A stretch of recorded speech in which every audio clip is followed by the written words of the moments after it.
Longueira Borrego, who has come all the way from Yale in the US. Admittedly, not specifically for a statement, but let's pretend that that's what it is. So I'll just tell you a little bit about Nils, if I can find the right thing on my phone. Yeah. So Nils is a PhD candidate in the joint program in Film and Media Studies and Spanish Literature at Yale University. He also has a BA in Art History from the University of Málaga. And he is working on Latin American film and literature, specifically the dynamics between labor, politics, dissidence and resistance in articulating collective identities in Latin America. So he's focusing on Argentina and Brazil and early film. So it just so happened that it ended up being a perfect topic for us today to hear about this notion of the people, collective identity, labor struggles in early Argentine cinema. So without further ado, hand over to Nils, and I'm going to run over there to change the slides. Just wave at me when you want the slide to be changed, okay? Thank you, welcome. So I will. Can you hear me over there in the back? No. Okay, cool. That's fine. So I will briefly introduce my whole research, and then I will pass into the films and what specifically is the presentation. But before that, I wanted to thank you, Dunia, and to thank you people who invited me here to Newcastle. This is very exciting. It's a perfect, I would say, moment for me to share my research, since you will see later I will mainly be talking about strikes.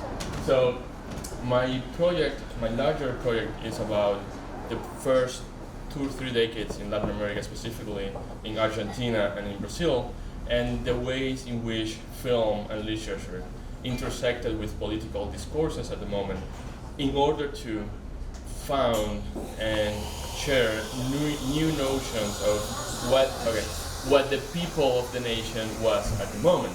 So this is a highly contested political field at the beginning of the century in Latin America. We have the massive arrivals of European immigration, especially from Italy and from southern Spain and part of Portugal in the case of Brazil. And all of this contrasted with the ideas and the notions of progress and modernity that the elites in Latin America were pushing forward in these 2 or 3 decades of the beginning of the century, recasting the idea of the nation as a modern nation, progress-driven nation, orderly kind of modern utopia in Latin America, especially tied to fast industrialization and urbanization. With the arrival of waves of immigrants and the arrival of anarchist and socialist ideals in the countries that we will be talking about later, or specifically in Argentina, but also in Brazil, all of these notions pushed forward by the elites begin to clash with fast unionization and labor movements. And in this highly contested political field, film and literature played a vital role to share and socialize new ideas of who were the people of these modern nations that were emerging at the moment. I specifically work within a kind of discursive theoretical framework, so how discourses are built in society, how they are shared, and especially through rhetorics and symbols and affects in a given moment. And I have been working with the framework proposed by the Essex School of Political Theory, specifically thinkers like Chantal Mouffe, Ernesto Laclau, Yanis Navakakis, different thinkers that were trying precisely to figure out how discourses and how discursively the people was constructed in different societies, but specifically in the case of Laclau, we'll be talking about him a little bit about him later, in the Argentine case. So the idea is that we have two discursively ways to present the people in Latin America. We have the people as nation, which is the nationalist view and the elite's view, and we have the people as underdog, which is the kind of discourses I'm interested in for this moment of the dissertation, specifically this chapter. And basically the idea is that we have a set of demands, the social demands, in a given context, and the authorities have kind of a way to get rid of those demands. One way is a differential way, which is each of them by themselves, and try to solve those demands by people or by anyone who's claiming kind of reforms and changes within society, so that they don't become a kind of block of unresolved demands. However, when the state and when governments and the elites in Latin America fail to do so, a kind of equivalence is built among those demands. And therefore, we begin to see how different groups are getting together to claim those demands to authorities and power. So then, within those demands, we can imagine in this, if we think about Latin America, we have massive immigration, different nationalities, everyone is getting to the same place, let's say Buenos Aires, who had a unbelievable growth in terms of population, and all of them were trying to find a place in this new country we're arriving in.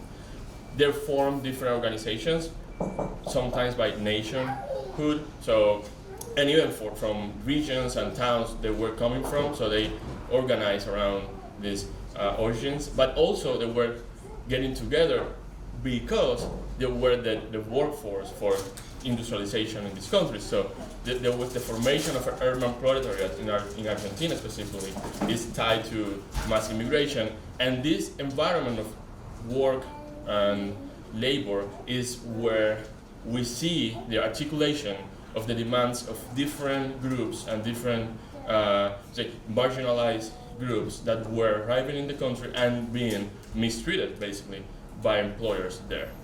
So this formation of a block of demands calls always for one of those demands or one of those groups to, in order to dispute to the ideas that were pushed by power, they demand kind of need to produce a singular demand that will stand, or a singular entity that will stand for the rest of them, so that actually organization can happen and the reform can be achieved. So the idea is that in this specific moment, the people was precisely how these very new unions began to articulate themselves and find different points or demands to create a collective identity that would dispute the political field they were inserted in. Basically, these demands were always similar: better working conditions, hours of labor, and so on. But in this context, the other factor was very important, was the reaction, of course, of the elites. So we have in Argentina, and specifically in Buenos Aires, we have a moment where the elites were pushing an idea of the country that was basically traditional, kind of romantic notion of the gaucho and the 19th century Argentina and the land and so on. And at the same time, we have a popular moment in mainstream politics where a president, Irigoyen, it was the last name, was elected and was kind of popular president that was trying to appeal and address these masses that were basically in this moment arriving and settling in Argentina.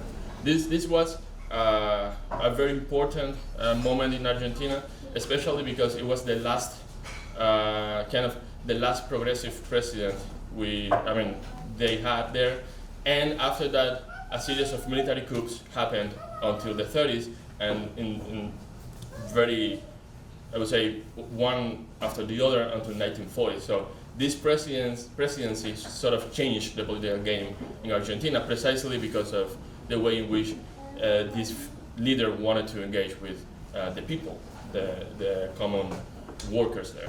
So this is right after this election. In Argentina happened kind of national strike, and this general strike was prompted by an incident within a metallurgical industry. The workers were demanding, throughout 1918, were demanding changes in labor conditions, and suddenly tensions grew very high, and in the first week of 1919, a brutal repression ensued by the police and by the authorities. They killed, one worker was killed, and then after the protest broke out, more of them were killed, and it was deemed the tragic week.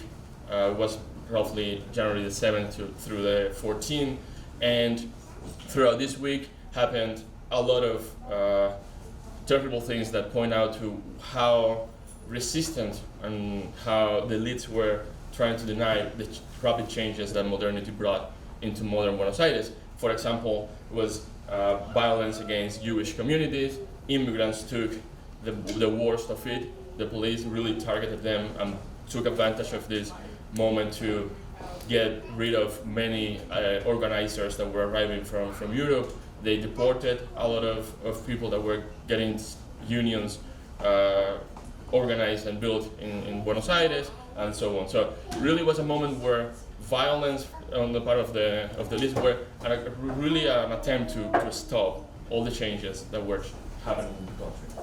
So I'm going to talk now a little bit about the cinema. In the middle of all of this kind of tumultuous moment, the cinema arrived as a way, ideally as a language to create a common experience between these urban audiences and to share ideas of who was the people of the nation, so to speak. So they were sharing common experiences, popular characters that were likable for the urban audiences they were screening the films for.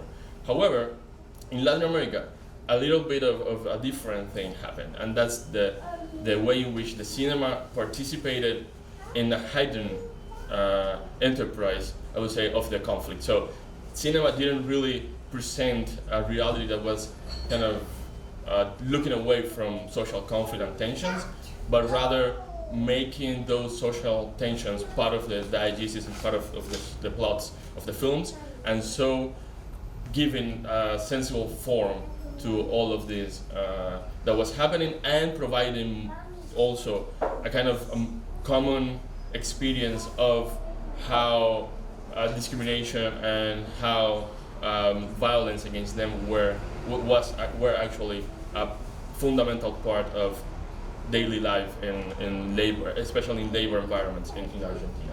So after this, in the same year, this strike broke up, and they were just making sense of all the violence that happened in that week. One of the most commercially successful film ever made in Argentina was premiered, and it was called Juan Sin Ropa, Juan the Clothless, or kind of without clothes. And this film had actually a strike sequence within the film that sort of recreated what just had happened a few months before. And all of these are images from their tragic week and what's happening in this week, and the different barricades and the confrontations between the workers and the police. So the cinema worked basically in this moment as a middle point between a mass spectacle and a political kind of product. And this is fundamental for Argentina specifically because the origins of Argentine political filmmaking, we can find those origins here in these films we'll be talking about. So that's how I have been thinking and working with these topics and with concepts, especially the idea of the people. And now today I will be talking about these films specifically within the idea of the people as underdog, and how a given community presents a series of demands, and from that on, how it goes. So the demanding something is really at the core of the notions of the people, because they had no rights, no labor rights, no voting rights. A lot of things that were missing in their life. So demanding things were the fundamental rights, especially were the fundamental political activity at the moment. So yeah, the first film I will be talking about is called Nobleza Gaucha. It's 1915. Gaucho nobility will be the translation. And this film is about basically it tries to enter a big phenomenon at this moment, which is the immigration from the countryside to the city. So this is a moment where the rural life was virtually disappearing in Argentina. The gaucho was going, definitely being from that moment on a myth. So there was no anymore this 19th century idea of the gaucho that the elites were trying to convert into the national image of what Argentina was. And this transition from an mainly rural society into an urban industrialized environment is at the core of this film.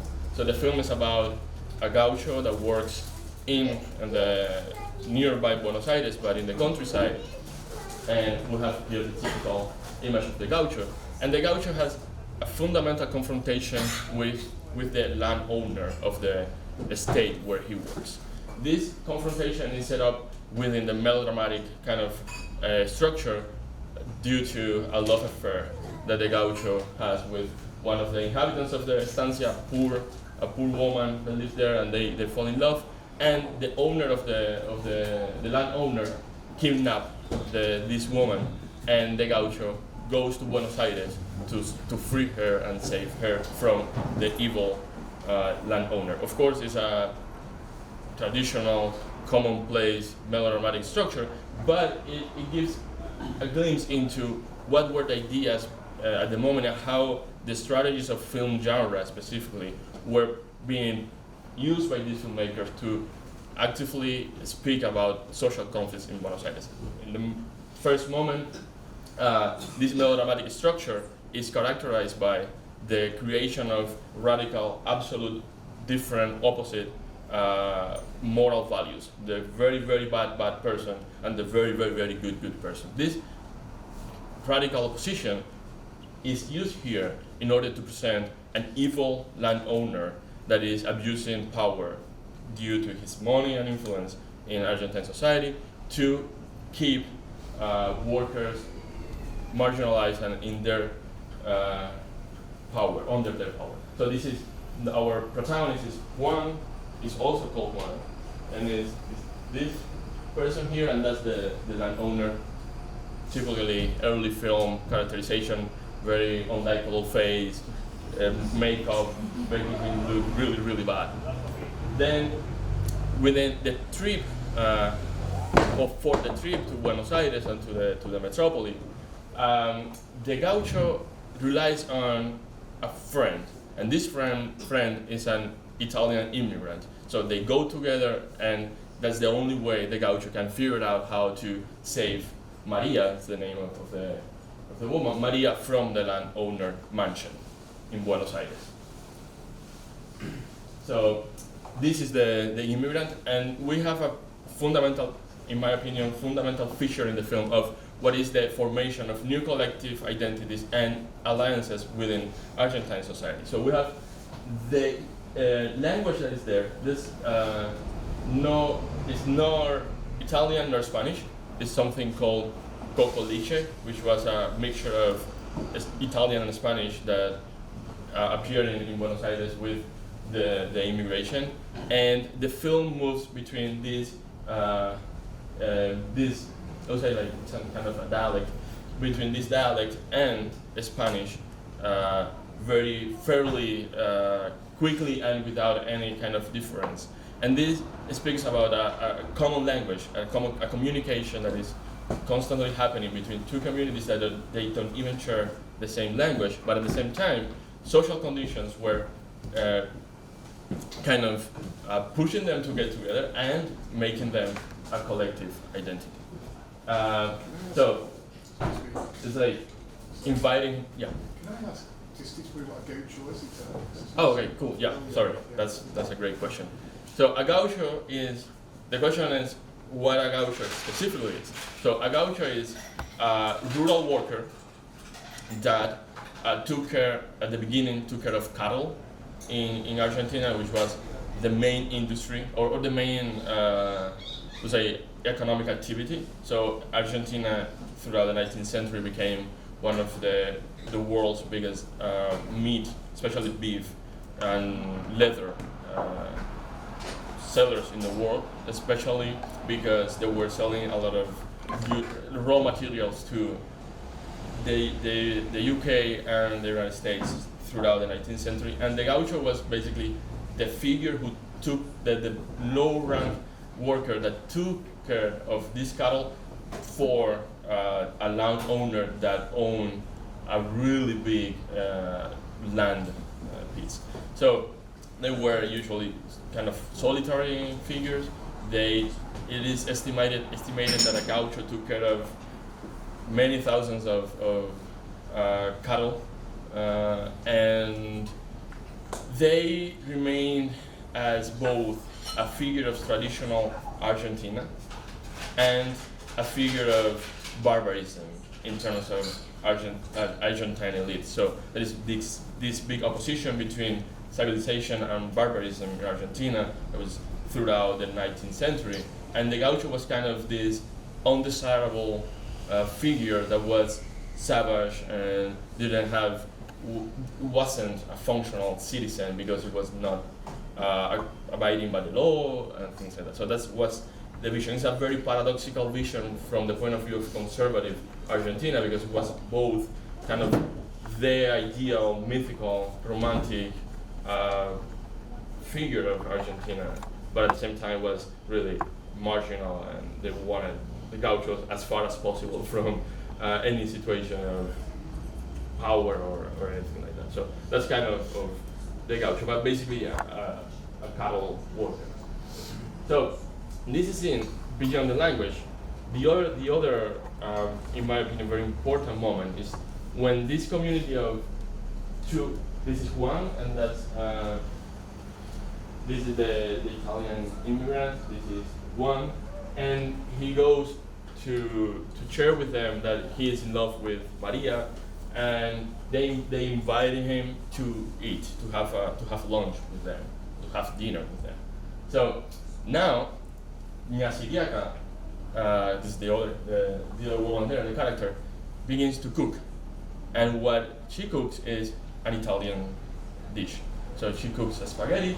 She actually makes the spaghetti for the camera, so we see the whole process of food preparing, and that's a kind of moment where we really can see that not only the transformations in Argentine culture, but also the integration of two marginalized community that we'll see later will be the key to take the landowner down, basically, in his abuse of power.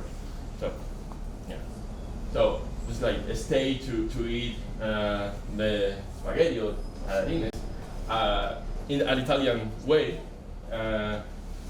just as, and this is the translation there, just as the gauchos from my country do. And this is very interesting because the Italian, there are no gauchos in Italy, right? So the Italian immigrants just framing the rural population of Italy as gauchos too. So this complete identification between two rural populations is happening in the language of the immigrants.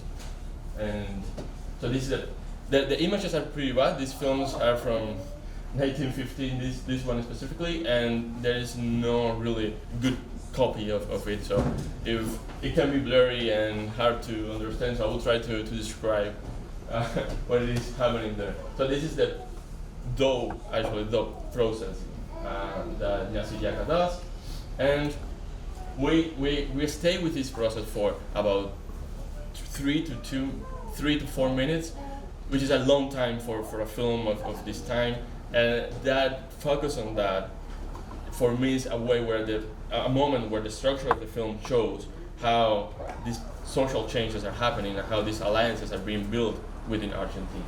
So we have, this is a festivity, like a moment where the community of the state reunites their workers and dance and have this sort of traditional dance that is typically from Argentina, Uruguay, Paraguay, different countries from the southern, from South America. But this is the moment where the landowner kidnaps Maria. And it's in my opinion, it's extremely skillful choice because it really breaks the party. So they are having this party, they are dancing, the owner kidnaps this person that is part of the community, and the whole collective party is just completely torn apart. So one thing that appears now in this specifically in this moment is one sign of modernity, that is the automobile. This is the landowner arriving and taking Maria in his car, and of course the opposition between modernity, the city, and the rural, traditional, poor rural worker is beginning to pick up within the plot of the film. So, okay. What happens is, Maria is kidnapped, and Juan goes to Don Genaro, which is his friend, the Italian friend, to try to see if he can go to Buenos Aires and rescue Maria. So he goes there and asks Don Genaro, do you know Buenos Aires, Don Genaro? So do you know where Buenos Aires is? And this is very important because it's, of course, a gaucho, but he doesn't know Buenos Aires. The immigrant is the person who knows the city. And when Don Genaro answers, of course I know Buenos Aires. I have been selling, I sold vegetables there for 5 years. So they go together to Buenos Aires, and they took the train. This is another strong symbol in this moment of modernity. So they changed the horse for the train. They take the train, they go to the city, and they begin to be introduced to the city landscape. This is very blurry, but we have kind of industrial landscape here, chimneys over there. This is it's really blurry, but yeah, that's begin to show smoke and this kind of industrial ambient of the city. More trains, and they arrived at the central station of Buenos Aires, it's called Constitution Station. And it's crowded. It's the first time we see a crowd of this big in Argentina, probably Argentina's fiction film. And this is not fiction, this is actual documentary images of the place, but they are inserted into a fictional plot, and this is why it's a kind of transitional film between early kind of vistas or take very quickly. So this is like intertitle saying that one is this one is the modern ideal, and this is the meat packing cattle herding into the slaughterhouse, and we have all these scenes of the industry and working, and at the end there is a strike, the actual strike that happens.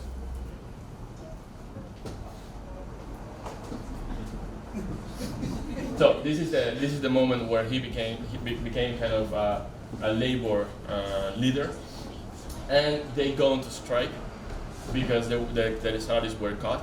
And what is crucial, in my opinion, of the film is how the repression of the strike is staged throughout the film as a central point. So we have workers getting together on the streets, and this is the notice where they are said that the salaries are going to be cut. And we have this massive movement of extras and background actors getting together and trying to reenact what had just happened a few months before, which is the tragic week I began. So basically they get together, they send representatives to the owner's office, presenting what they were demanding.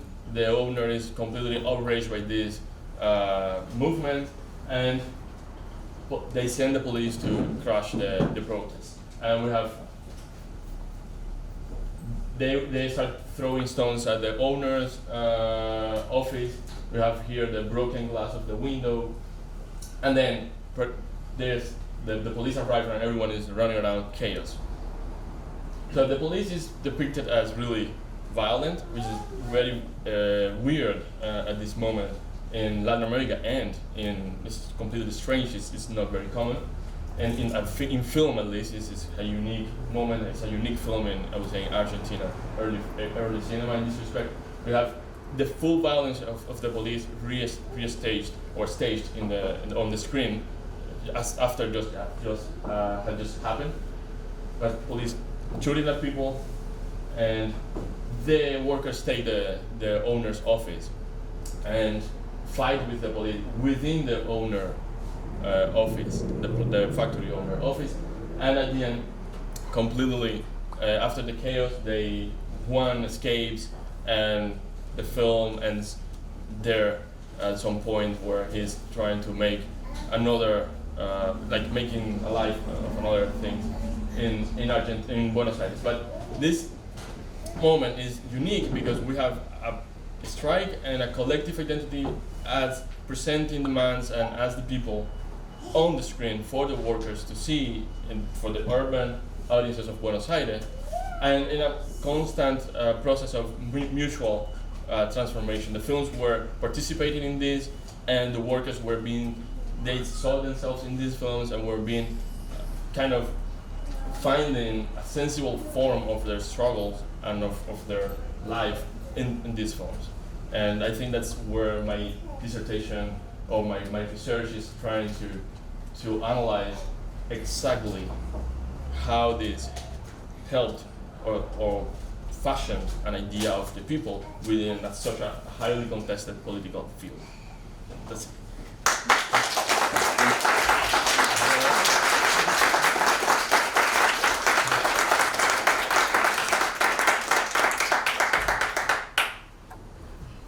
Thank you. I hope it was. Questions, right? Yeah, questions.